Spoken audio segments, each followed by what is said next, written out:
Bonjour à tous, nous allons expliquer avec quelques animations simples les phénomènes étranges de contraction des longueurs et dilatation du temps qui apparaissent avec la relativité restreinte. Juste des schémas, pas de calcul. Comme on parle de mouvement, il me faut un train le long d'un quai. En fait, je garde juste un wagon et je vais utiliser la longueur du wagon comme unité de mesure sur le quai. Une marque pour me repérer, et voilà, on peut commencer à jouer avec le wagon que je vais représenter finalement par un simple rectangle. Comme on va parler de mouvement, en plus des longueurs, il nous faut donc bien sûr un chronomètre pour mesurer le temps. Ici, je vais en plus représenter le temps par une couleur, vert avant midi et rouge après. Ça va nous aider à représenter l'heure qu'il est. Nous sommes maintenant prêts à parler de la relativité restreinte introduite par Einstein au début du XXe siècle. Mais en fait, ce n'est pas Einstein qui a inventé la relativité, on va dire la relativité tout court. C'est Newton, quelques siècles plus tôt. Qu'est-ce qu'il dit Newton? Contrairement à notre intuition, l'immobilité n'existe pas dans l'absolu. Elle est relative. Prenons deux fusées dans l'espace. On peut très bien considérer que la fusée bleue est immobile et que c'est la rose qui se déplace. Le point de vue contraire est tout aussi valide. On peut aussi considérer que les deux se croisent à la même vitesse, et même qu'elles vont dans la même direction à des vitesses différentes. Et vu d'une bouche dans l'espace, leur mouvement peut être encore plus compliqué. Si on revient à notre wagon, dans la vie de tous les jours, on considère normalement que le quai est immobile. Newton nous dit qu'il est tout aussi exact de considérer que c'est le wagon qui est immobile et que c'est le quai qui se déplace.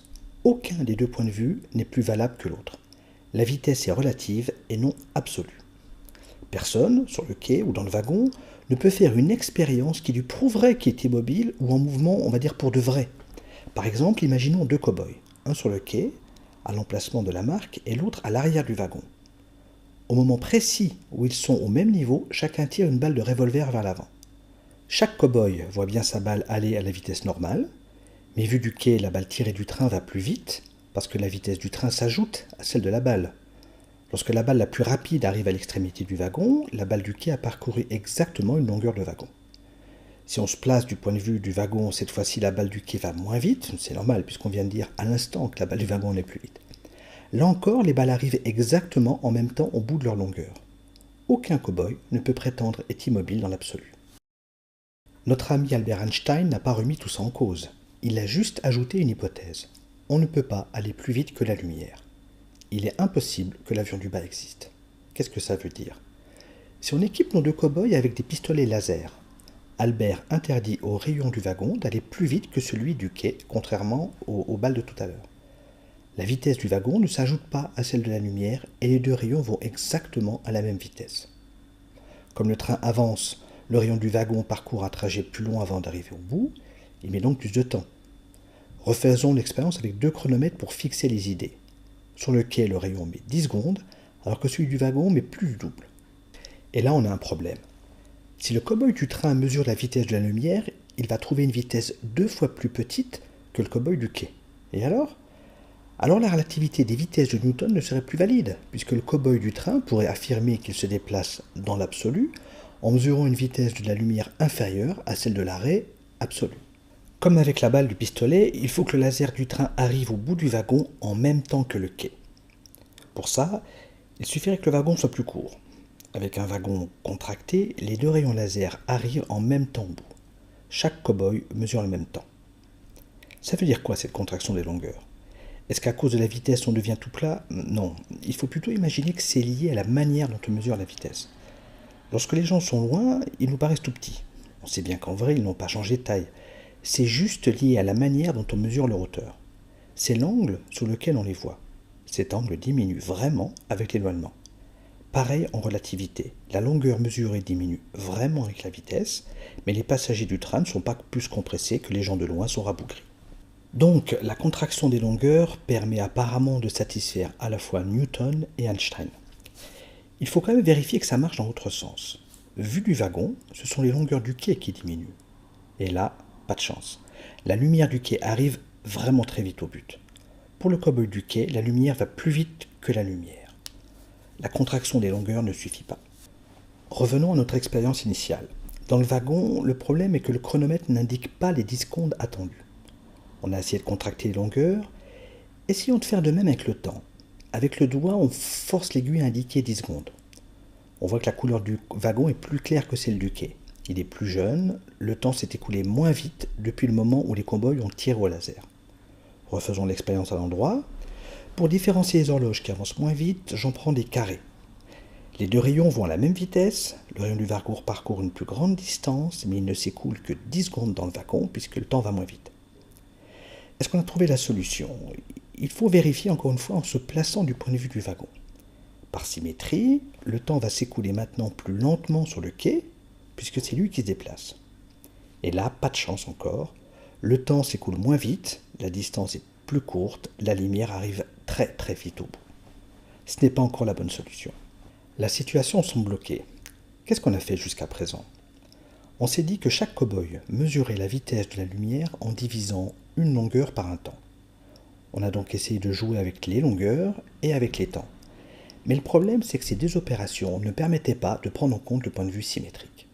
La symétrie, c'est notre gros problème. On sent bien que ce phénomène de contraction des longueurs n'est pas bien symétrique.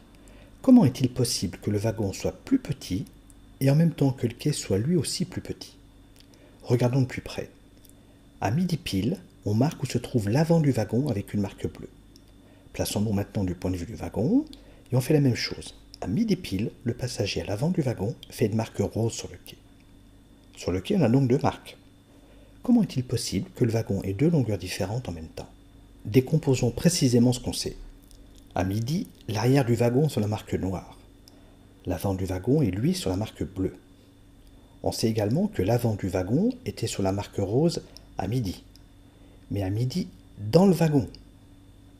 Or, il a bien fallu un petit peu de temps pour que l'avant du wagon passe de la marque bleue à la marque rose. Si on remonte ce temps de déplacement, ça veut tout simplement dire qu'il n'est pas encore midi à l'avant du wagon au niveau de la marque bleue. Qu'est-ce qu'on voit alors? Il est midi pile à l'arrière du wagon, il n'est pas encore midi à l'avant.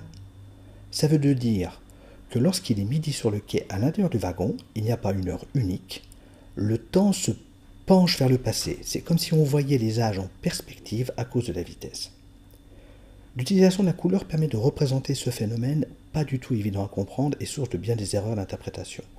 Lorsque le wagon se déplace, l'arrière et l'avant vont vieillir à la même vitesse, mais le décalage va se maintenir. Sans l'inclinaison du temps, les situations du wagon et du quai ne seraient pas symétriques. Ils ne pourraient pas tous les deux voir les distances de l'autre se contracter. Au final, on va combiner les trois phénomènes. Un peu de contraction des longueurs, un peu de ralentissement du temps, et l'inclinaison du temps qui est nécessaire pour rendre la situation parfaitement symétrique. Le ralentissement du temps est représenté par l'utilisation des chronomètres carrés et son inclinaison par la couleur graduée qui va du vert avant midi à blanc pour midi pile. Au bout de 10 secondes sur le quai, le rayon arrive à destination. Quelques instants plus tard, il est midi à l'avant du wagon, c'est ce qui explique que, vu du wagon, le quai apparaît bien contracté. La lumière doit encore parcourir un long trajet avant d'arriver au but, mais ce n'est pas grave, parce que le temps s'écoule moins vite. À l'arrivée, l'horloge à l'avant du wagon indique bien 10 secondes. Celle de l'arrière indique un temps plus élevé, mais ce n'est, si j'ose dire, qu'un effet de perspective lié à la vitesse. Va-t-on réussir cette fois-ci le test de symétrie vu du wagon? Je n'ai besoin que d'une seule horloge dans le wagon puisque c'est lui qui est immobile. Les horloges ralenties carrées sont sur le quai, le temps se penche vers le passé sur la gauche puisqu'il se déplace dans le sens contraire. Les temps sur la droite sont donc au contraire plus âgés. Dans nos essais de tout à l'heure, la distance à parcourir par le laser était très petite, ou alors le temps s'écoulait moins vite. Dans les deux cas, la lumière mettait moins de 10 secondes pour atteindre sa cible. Mais maintenant, grâce à l'inclinaison du temps, on voit que l'horloge du quai au point de destination est déjà presque à 10 secondes. C'est ce qui va permettre de compenser. Et voilà, l'horloge sur le quai indique 10 secondes. Au bout de 10 secondes dans le wagon, la lumière arrive au bout. La situation est parfaitement symétrique. Je repasse les deux expériences pour le plaisir. À bientôt.